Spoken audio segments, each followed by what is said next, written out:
جی السلام علیکم. بہت دنوں کے بعد آپ سے بات ہو رہی ہے. میں کوشش بہت کر رہا ہوں کہ آپ لوگوں کے ساتھ ریگولرلی بات کرتا رہوں, اور کیونکہ میں پروفیشنل ویلاگر تو ہوں نہیں, تو مجھے تو نہیں پتا میں نے بڑی سیٹ کرنے کی کوشش کی ہے کیمرہ کدھر ہے اور میں کدھر دیکھ رہا ہوں.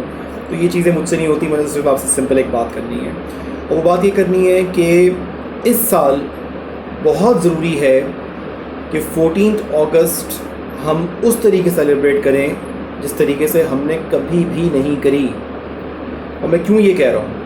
میں اس لیے کہہ رہا ہوں کہ I will try not to get political, لیکن مجبوری ہے کہ ایک خاص طبقہ پچھلے 1.5 سال سے ملک میں جو نیگیٹیوٹی پھیلا رہا ہے سوشل میڈیا کے تھرو خاص طور پر, اور اس بار بھی کچھ ڈیزاسٹرز وہ ڈیزاسٹر پہ ڈیزاسٹر کرتے جا رہے ہیں جس کا وہ مطلب خمیازہ بھگت رہے ہیں. مجھے نہیں جانا اس طرف, I don't want to go into it, وہ شاید میں الگ سے اس کے بارے میں بات کروں. لیکن ایک ڈیزاسٹر اور کرنے جا رہے تھے. خود میں نے اپنی آنکھوں سے دیکھا ہے کہ بوائے کاٹ 14 اگست ٹرینڈ چلاؤ, یہ بات سوشل میڈیا پر وائرل کرانے کی کوشش کی گئی. اس سے پہلے بھی ڈیزاسٹرز ہو چکے ہیں اور ڈیزاسٹرز کا ہی نتیجہ آج ہے, لیکن یہ ڈیزاسٹر بھی ہونے جا رہا تھا. لیکن پھر جو ان کی بچی کچھ لیڈرشپ ہے ان کو کچھ عقل آئی, کیونکہ جو اصل سورس تھی وہ تو آپ کو پتہ ہے کدھر ہے, لیکن ان کو کچھ سینس آیا تو انہوں نے پھر یہ کرنا شروع کیا کہ جی ہم تو ایسے سیلیبریٹ کریں گے جیسے ہم نے کبھی کیا نہیں, اور ملک ہمارے لیے پڑھ کر ہے اور یہ ہے وہ ہے. ورنہ تو بہت کلیئر ہو جاتا کہ اگر اس کو ذرا سی بھی وہ طول دیتے تو بات سمجھ میں آ جاتی. ویسے ہی بہت سارے لوگ ان کا گیم تو سمجھ ہی گئے کہ what are they actually up to. تو یہ کہ اب ان کی طرف سے یہ وضاحتیں بھی آ رہی ہیں اور اس طرف سے آ رہا ہے کہ جی ہم تو ایسے سیلیبریٹ کریں گے 14 اگست جیسے ہم نے کبھی زندگی میں کیا ہی نہیں, اور ہمیں بھی ایسے ہی کرنا ہے. کہ مجھے بھی کافی سال ہو گئے کہ میں نے 14 اگست کو اس طریقے سے سیلیبریٹ کیا ہو جو کرنا چاہیے ایک اپنے انڈیپینڈنس ڈے کے اوپر. لیکن اس سال میں ضرور کروں گا. اپنا نیشنل ڈریس پہنیے, قمیص شلوار وائٹ پہنے, جو آپ نے پہننا ہے پہنے, لیکن نیشنل ڈریس پہنے, جھنڈے لگائیں, جھنڈیاں لگائیں. پلیز وہ جو سلی قسم کے باجے دکھتے ہیں بہت ہارریبل اس کی آواز ہوتی ہے. کل میں ایک جگہ سے گزرا تو وہ کسی گاڑی میں بج رہا تھا, وہ بہت اریٹیٹنگ ہے. وہ پتہ نہیں کیوں وہ باجے آئے ہیں اور کہاں سے آئے ہیں.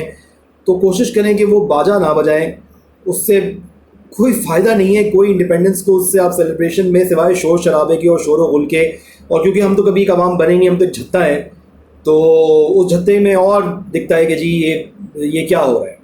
تو جھنڈا لگائیں, جھنڈیاں لگائیں, نیشنل ڈریس پہنیں, پاکستان کا جو کیک آتا ہے وہ کاٹیں, اپنے فرینڈس کو بلائیں, فیملیز کو بلائیں, گھروں پہ گیٹ ٹوگیدرز کریں, باہر نکلیں, سیلیبریٹ کریں. نہیں اتریں گے کسی پبلک پلیس کے اوپر تو ڈرائیو کر لیں, کہیں ایسے ہی گھوم پھر کے آ جائیں, لیکن پاکستان کا جھنڈا لے کے چلیں, پاکستان کے بیجز لگائیں, وہ واحد قسم کا باجا مت بجائیں. لیکن یہ کہ پھر بھی اس طریقے سے سیلیبریٹ کریں کہ جیسے ہم نے کبھی سیلیبریٹ نہ کی ہو. It is the need of the آور.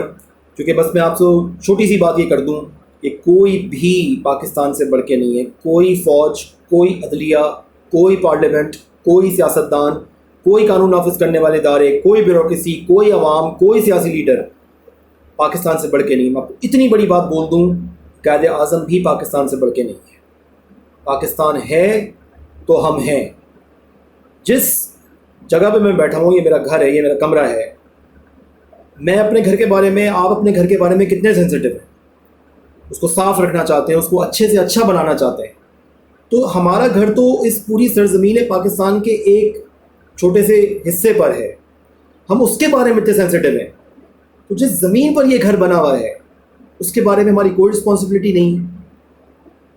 جس ملک کا اناج ہم کھا رہے ہیں کیا اس کی طرف ہماری کوئی ذمہ داری نہیں؟ جدھر ہم اپنی روزی روٹی کماتے ہیں, جیسے بھی کم یا زیادہ جو اللہ نے ہمارے لیے رکھا ہوا ہے, جو بھی ہم کر رہے ہیں, کیا اس کی طرف ہماری کوئی ذمہ داری نہیں؟ یہ میرا آپ سے سوال. کوئی بھی سیاستدان سیاست کو سیاست رہنے دیجیے, پالیٹکس کو پالیٹکس کی طرح لے کے چلیے, اور کوئی بھی شخصیت ایون قائد اعظم یا علامہ اقبال پاکستان سے بڑھ کے نہیں ہے. بس یہ میرا آخری آپ کو پیغام. Celebrate 14 August like you have never celebrated in your life. Thank you.